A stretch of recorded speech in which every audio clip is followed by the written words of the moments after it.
ইউনূস আপনার মতো এরকম এই ভদ্র চোর ভদ্র সুদখোর আমাদের দরকার নাই ভাই। আপনি এই দেশটারে এই বিপ্লবটারে ড্যাশ মাইরা তারপরে ছেড়ে দিয়েছেন। আমরা এরকম দেশ চাইনি। সম্মানিত দর্শক, আরও একটি নতুন নিউজে আপনাদেরকে স্বাগতম। বাংলাদেশের বর্তমানের রাজনৈতিক সর্বশেষ যেই পরিস্থিতি তৈরি হয়েছে তারই আলোকে আরও বেশ কিছু নিউজ নিয়ে আমরা হাজির হয়েছি। চলেন দর্শক সেই ভিডিওগুলো ধারাবাহিক দেখি। দর্শক, মূল ভিডিওতে চলে যাওয়ার আগে আপনাদেরকে অনুরোধ করব, আমাদের চ্যানেলে যদি নতুন হয়ে থাকেন তাহলে সাবস্ক্রাইব করে পাশে থাকা বেল আইকনটিতে অল দিয়ে রাখুন। দর্শক চলেন কথা না বাড়িয়ে আমরা সেই ভিডিওগুলো ধারাবাহিক দেখি। ডক্টর ইউনূস আপনার মতো এরকম এই ভদ্র চোর ভদ্র সুদখোর আমাদের দরকার নাই ভাই। আপনি এই দেশটারে এই বিপ্লবটারে ড্যাশ মাইরা তারপরে ছেড়ে দিয়েছেন। আমরা এরকম দেশ চাইনি। এই এই এই কয়টা দিন যদি নাকি আপনি মনে করেন যে ন্যূনতম একটা একটা শৃঙ্খলা, মানে কি হয় না যেটা আগে হতো না, আগে হতো যেটা এমন কিছু আছে যে এটা এখন হচ্ছে না, কোনো কিছু ভালো হয়েছে, ঘুষ সুদ, কোনো মারামারি দখল চাঁদাবাজি সব কিছু হচ্ছে। আপনার মতো এরকম ভালো এক বালের রাষ্ট্রনায়ক দিয়ে আমার লাভটা কি?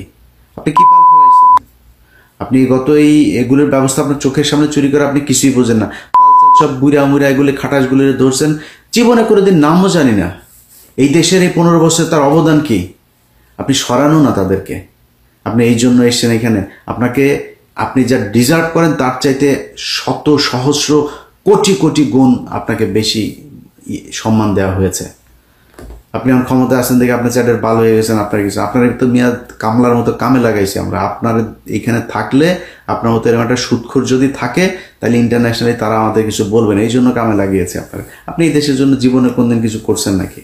আপনি ওইখানকার বাল ঘুরেন, খালি সারা দুনিয়ায় গার্লফ্রেন্ড আর মদ নিয়ে ঘুরেন, দেশের কোনো কাজ করছেন? আপনি জীবনে কোনোদিন আজ পর্যন্ত কাজ করেছেন? কোনো কিছু করেন নাই।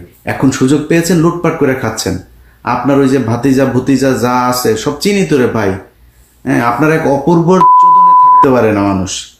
এর কাছ থেকে নেয়, ওর কাছ থেকে নেয়, এমন বিশাল বড় এক নেতা হয়ে গিয়েছে। তো আওয়ামী লীগের লোকজনের সাথে ঘুরে ঘুরে এখানে এই যে বিশ্বজিৎ টিশ্বজিৎ এগুলির সাথে ধান্দাবাজি করে, ব্যাংক থেকে আইনে এখানে এনে তারপরে টাকা করে এই স্পন্সর করে।